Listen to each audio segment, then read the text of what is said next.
आपको लगता है कि नवाज शरीफ इराक के एजेंट है? बिल्कुल नहीं। मैं समझता हूँ कि हर सियासतदान पाकिस्तान का बहक जाता है, लालच में आ जाता है, बिज़नेस पॉइंट ऑफ व्यू से या किसी और पॉइंट ऑफ व्यू से भी कह सकते हैं। लेकिन मैं किसी को ये नहीं कहता कि मुहिब वतन नहीं है। जो शख्स जिसने कोई 30-32-35 साल इस मुल्क की सियासत में किरदार अदा किया हो, लाजमी बात है कि ये जो नवाज शरीफ का रवैया तब्दील हुआ है, ये 1999 के बाद जब खू हुआ था परवेज़ मुशर्रफ का, उसके बाद से तब्दील हुआ है। उससे पहले तो वो बहुत देखें 3 दफ़ा जो शख्स इक़्तिदार में आए, वो इस्टेब्लिशमेंट की सपोर्ट के बगैर कैसे आ सकते हैं। तो ये नवाज शरीफ साहब आपने भी देखा हो कैसे इक़्तिदार में आए और तब इनका रवैया क्या था 80s में? देखिए बात यह है कि 80s में तो ये लाडले थे इस्टेब्लिशमेंट के, और 90s में तो बहुत ज़्यादा लाडले थे। यानी पूरी IGI जब बनी तो पूरी इस्टेब्लिशमेंट उसके पीछे थी। उसमें से उन्होंने जो उसके सदर थे उनको हटाकर जब मियां नवाज शरीफ को उसकी सदारत दी, तो ये इस्टेब्लिशमेंट की एक पैगाम था सियासतदानों को या जो आवाम को देना था कि ये शख्स है जो कि आइंदा वज़ीर आज़म बनेगा पाकिस्तान का। तो जब ये 13 में आए हैं तो तब भी लाडले ही थे जैसा है? बीच में देखें ना, बातचीत होती रहती है। ये बीच में 2-3 मरतबा तो मुझे मालूम है कि एक शख्सियत को जो जिनका सहाफ़त से ताल्लुक़ था, वो गए भी इनसे बातचीत करने के लिए। तकरीबन मामला तय हो गए थे कि एक दोनों भाई जो हैं वो अब वापस आ सकते हैं, लेकिन एक पहले आ जाए एक बाद में आ जाए। तो ये इस्टेब्लिशमेंट के साथ राब्ते थे, तो ये बात हुई ना। अगर राब्ते ना होते, मतलब उस वक्त शहबाज शरीफ साहब के ज़्यादा राब्ते थे, नवाज शरीफ के कम थे, तो उन्होंने कहा शहबाज शरीफ अब आ जाए, नवाज शरीफ बाद में आ जाए। और फिर वो जमात जो कहती है जी कि हम प्रो इस्टेब्लिशमेंट नहीं है, हम एंटी इस्टेब्लिशमेंट रहे हैं, उसने सबसे पहले एनआरओ कर लिया। अच्छा, वो ये इनके नवाज शरीफ या इनके वालिद साहब फ़ौज को भी रिश्वत देते रहे हैं गाड़ियों की सूरत, एक वाक़या आप सुनाते हैं? नहीं देखिए, उनके वालिद का उससे कोई ताल्लुक़ नहीं था, ये इनका अपना ताल्लुक़ था। अब वो रिश्वत के तौर पे दी या खुश करने के लिए दी गई या उनकी नज़रों में मतलब प्यारा होने के लिए दी गई। यानी कि वो होता है ना कि भाई मैं इस्टेब्लिशमेंट का बंदा हूँ, मुझे ये लेकर आए तो मैं इनको ओब्लाइज करूँगा तो शायद इस तरह होगा। तो वो एक गाड़ी इंपोर्ट की गई थी पाकिस्तान के अंदर, BMW, और उस वक्त उसके एजेंट जो थे वो नवाज शरीफ साहब के करीबी साथी थे। तो वो कुछ जर्नैलों को जो है वो गाड़ियाँ तोहफे में भिजवाई गई थी, जो कि फिर आसिफ नवाज साहब उस वक्त चीफ ऑफ आर्मी स्टाफ थे, पता नहीं उनको भी भिजवाई गई कि नहीं भिजवाई गई, लेकिन उन्होंने फिर सबको ये हुक्म दिया था एक किस्म का कि तमाम गाड़ियाँ वापस की जाएँ, और ये इनको बावर करवाया गया था कि आइंदा किसी जर्नैल को रिश्वत देने की कोशिश न करें। तो हर बात पे जनरल ज़ियाउल हक को क्यों कसूरवार ठहरा दिया जाता है? जब भी कोई बात होती है तो तीसरा चौथा नाम पीपल्स पार्टी भी, जब किसी को तनकीद का निशाना बनाना हो तो आपके वाले साहब को आगे रख लेते हैं। पीपल्स पार्टी को तो बहुत अपनी तकलीफ़ है, इसमें कोई शक की बात नहीं है। मुझे दुख ये होता है कि जब मैं देखता हूँ वो जमातें जो कि एक नज़रियाती जमातें थी, जैसे PMLN है, जब उनको मैं जाकर देखता हूँ कि वहाँ जाकर बरसियों पे, मज़ारों पे हाज़िरी देते हैं और फिर वहाँ जाके उनके नारे लगवाते हैं, तो वो मैं समझता हूँ कि बड़ा मुझे बेहद अफसोस हुआ। अपने आप पे नहीं, उन पे अफसोस हुआ कि ये देखें कि कौम इनको क्या कहेगी कि ये वो नज़रियाती जमात है, और अपनी मैं समझता हूँ वालिद की तकरीरें सुन लेती तो शायद इनको थोड़ी सी शर्म आ जाती। नवाज शरीफ साहब को जितनी दफ़ा यानी कि मसला हुआ है एज ए वज़ीर आज़म, चाहे वो आर्मी चीफ्स के साथ हुआ हो, चाहे पॉलिटिकली हुआ हो, वो ज़िद की वजह से हुआ है।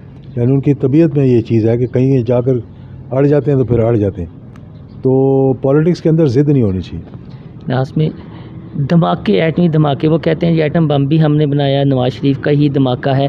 नवाज शरीफ साहब तब क्या सोच रहे थे? आप तो 99 उनके साथ थे उस वक्त, क्या ये चाहते थे धमाके हो जाएं? देखिए बात यह है कि ये पूरी कौम का प्रोग्राम है, एटमी प्रोग्राम है। इस पर क्रेडिट जिसको भी लेना, सबको पता है कि ये बना किस दौर में है, इसकी कोल्ड टेस्ट किस दौर में हुआ, चागी के टनल्स किसके दौर में पड़े, शुरू किसने किया, हर एक को पता है, और कंप्लीट किसने किया।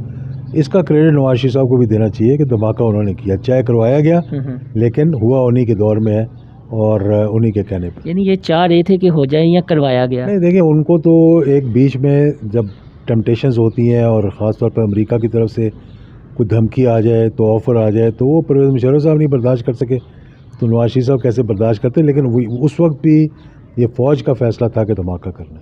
यानी जब धमाका हुआ फ़ौज का फैसला था, प्राइम मिनिस्टर का नहीं था? नहीं, प्राइम मिनिस्टर साहब उसको ओन कर लिया ना उन्होंने, जब बाद में ओन कर लिया, लेकिन क्रेडिट उनको भी जाना चाहिए, क्रेडिट नवाज शरीफ को जाना चाहिए। लेकिन चूंकि वो अपनी जमात में इस तरह का ये कौम को बताते हैं कि मुझे इतनी ऑफर हुई, जिस तरह शहबाज शरीफ साहब कहते हैं तो मैंने डिसीजन लिया। मैंने जब मैं की बात आती है तो फिर कौम को लगता है कि नवाज शरीफ साहब बहुत बहादुर हैं, उन्होंने डिसीजन लिया। नहीं, मैं तो कहता हूँ ठीक है, CEO वो थे, मतलब चीफ एग्जीक्यूटिव वो ऑफिसर थे। तो वही थे ना, प्राइम मिनिस्टर भी वो थे। तो इस पे मजीद निज़ामी साहब ने भी और मैंने भी बड़े वाज़े तौर पर एक हमारा प्रोग्राम था, उसमें कहा था कि अगर आप धमाका नहीं करेंगे तो आपका धमाका हो जाएगा। और मैंने भी ये बात की थी, जो जंग की हेडलाइन भी बनी थी, अखबार की हेडलाइन बनी थी कि 100 जूते भी खाओगे और 100 प्याज भी खाओगे। लेकिन उस वक्त ये फ़ैसला जो है वो हिकमत अमली ये होती है कि जॉइंट फ़ैसला होता है। जब फ़ैसला हो गया था कि अब इंडिया ने धमाका किया तो हमने भी करना है। उससे पहले ठीक है, थोड़ा डामाडोल इंसान होता है कि मैं करूं या ना करूं, या $5 अरब ले लूं कि ना लूं। तो उसमें उन्होंने कुछ अपने करीबी दोस्तों से मशवरा किया था उस वक्त कि ये मुझे ऑफ़र हुई है तो क्या ख्याल है, जिसमें गौर अयूब साहब थे और लोग थे जिन्होंने बाद में कह दिया जी कि वो पैसों की लालच में आ गए थे। मैं ये नहीं समझता, मैं समझता मुश्तरका फ़ैसला था। वो बात फिर वहीं पे आ जाती है कि चूँकि जब एक लीडर होता है तो लीडर ने अपनी भी एक सोच होती है ना, फैसला करना होता है। निज़ामी साहब की आपने बात की है, आपने अपनी बात की है। ये सारी चीज़ें जो मैंने निज़ामी साहब की अपनी बातें की है ना, इसने उनको सपोर्ट किया है फैसला करने में। अदरवाइज़ वो अपने ताई फैसला नहीं कर रहे थे। अपने ताई तो कोई भी फैसला नहीं ना कर सकता, इतना बड़ा फैसला मतलब लोगों को साथ लेके और आवाम की नब्ज़ पे हाथ रख के करना पड़ता है। थोड़ा सा वो हेजिटेशन महसूस कर, घबरा रहे थे। मतलब ऐसे मतलब ऑप्शन तो देखने पड़ते हैं ना कि भाई मुल्क के लिए क्या है, मुल्क के लिए क्या नहीं है, मैं करूँगा तो अमेरिका क्या कर देगा, हिंदुस्तान क्या करेगा। तो इन सारी चीज़ों को मद्देनज़र रखते हुए कुछ उस वक्त फ़ैसला करने में ताख़ीर ज़रूर हुई, लेकिन जब फ़ैसला हो गया तो हमें इसको मुतनाज़ नहीं बनाना चाहिए। सिर्फ उसामा से इन्होंने पैसे लिए थे, उसामा बिन लादेन से जब IGI बनी। देखिए बहुत से लोगों ने, कोई ऐसी जमात नहीं है जिसको कहीं से पैसे मिल रहे हैं और वो ना ले। आज तक कोई ऐसी जमात नहीं है, जो मैं बाद में कभी इंशाल्लाह इसकी वजाहत भी करूँगा, जिसको कि फ़ॉरेन फंडिंग ना हुई हो। पीपल्स पार्टी को, PMLN को, JUIF को, उसके अलावा भी जो भी जमात आप पूछ लें, स्वाय PMLZ के, PTI का तो मतलब केस चल रहा है ना। मोहम्मद अली दुरानी साहब कहते हैं हमारी सियासत में पुरस्रार किरदारों की बहुत अहमियत है। वो अदलिया से भी हो सकते हैं, इस्टेब्लिशमेंट से भी हो सकते हैं। उन पुरस्रार किरदारों में आप भी एक हैं जो मुज़ाकरात करवाते हैं, या आप साइड पे हैं? नहीं, देखिए पुरस्रार किरदार क्या होने, मोहम्मद अली दुरानी साहब को ज़्यादा पता होगा। ये चीज़ें होती हैं कि अगर मैं समझता हूँ कि मैं कुछ मुल्क की बेहतरी में है और मैं उसमें कोई किरदार अदा कर सकता हूँ और मेरी कहीं राब्ता हो सकता है और मैं उनको कोई पैगाम दे सकता हूँ। जिस तरह के परवेज़ मुशर्रफ के साथ जब पहली 1-2 मीटिंग्स हुई थी, उसमें मैंने तजवीज़ पेश की थी कि अगर आप पार्लियामेंट को बहाल कर दें और पार्लियामेंट के अंदर से कोई नया वज़ीर आज़म बन जाए तो मुस्लिम लीग नून की हुकूमत भी रह सकती थी और नवाज शरीफ के साथ सख्ती भी कम हो सकती थी। उस वक्त मियाँ साहब ने मेरी तजवीज़ नहीं मानी। इनके वालिद साहब को भी मैंने ये तजवीज़ दी थी, उन्होंने मेरी तजवीज़ नहीं मानी कि वो लड़ने मरने के मूड में थे। वो ये बात समझे नहीं, और वो फिर ये कि भाई हो सकता है कि मेरी जमात में से, और ये भी मैंने कहा था कि मेरे अलावा किसी को बनाएं, कि शायद कोई बन जाएगा तो मेरा इतना लॉयल नहीं रहेगा। जिस तरह के बहुत से लोग थे जिनके मतलब वो नाम खुद दे सकते थे, जैसे शायद खकान अब्बासी का उन्होंने अब दिया, उस वक्त भी अगर किसी का दे देते तो फिर उनको इतनी बड़ी जिला वतनी और फिर सऊदी अरेबिया जाना और आना, इन सारी चीज़ों से वो बच सकते थे। मरियम साहब नवाज शरीफ साहब किन किन मशाइन के मशवरे पे चलते हैं, जिस तरह परवेज़ रशीद हैं, या आपको लगता है कि कौन कौन मरवाता है इन्हें? और देखें बहुत से ऐसे लोग हर जमात के अंदर होते हैं, लेकिन मैं कभी ऐसा नहीं रहा कि उनके किसी ऐसी किचन कैबिनेट में हूँ। मैं तो अपनी तरफ से जाके जो बात सही होती थी डट के उनके सामने उनके मुंह पे बताता था। यहाँ तक कि जब JIT में उनको बुलाया गया उस वक्त भी मेरी उनसे मीटिंग हुई और मैंने उनके मुंह पर कहा कि आपने ये जो कुछ किया है ये एक इस ओहदे की और आपकी मतलब इज़्ज़त के ख़िलाफ़ है, यानी प्राइम मिनिस्टर के ओहदे के और इस मनसब के, कि आप जाके 18-19 ग्रेड के अफसरों के सामने जाके पेश हों। तो मैं क्या करता, मैंने कहा आप इस्तीफ़ा दे देते, या आप उनको कह देते जो करना है कर लो, क्या कर लेते।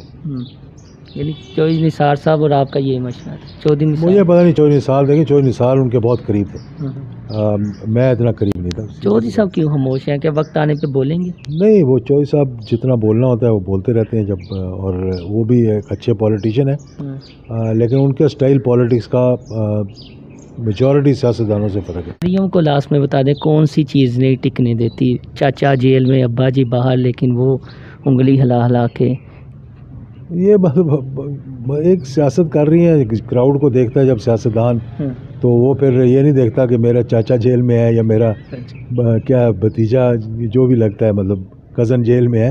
वो ये देखते हैं कि भाई मेरी कितनी पजीराई हो रही है। और अब वो जाती हैं जब बाहर, तो जमात का कोई और जो भी जाए शख्सियत तो इतने लोगों को नहीं अट्रैक्ट कर सकती जितना वो करती हैं। और मैं समझता हूँ कि PMLN के अंदर नवाज शरीफ साहब के बाद अगर कोई लीडर है तो वो मरियम ही बन सकती है। मौलाना शहबाज, इनका मतलब कि पब्लिक के अंदर इनका वो नहीं है जो। तो आपको लगता है एक फ़ोन आ गया तो मरियम भी चली जाएगी? मैं ये नहीं कहता कि क्या पोजीशन होगी, क्योंकि ऐसे प्रेडिक्शन करना ठीक नहीं लगता, लेकिन ये मुझे पता है कि PMLN जो है वो राब्ते में है। Thank you.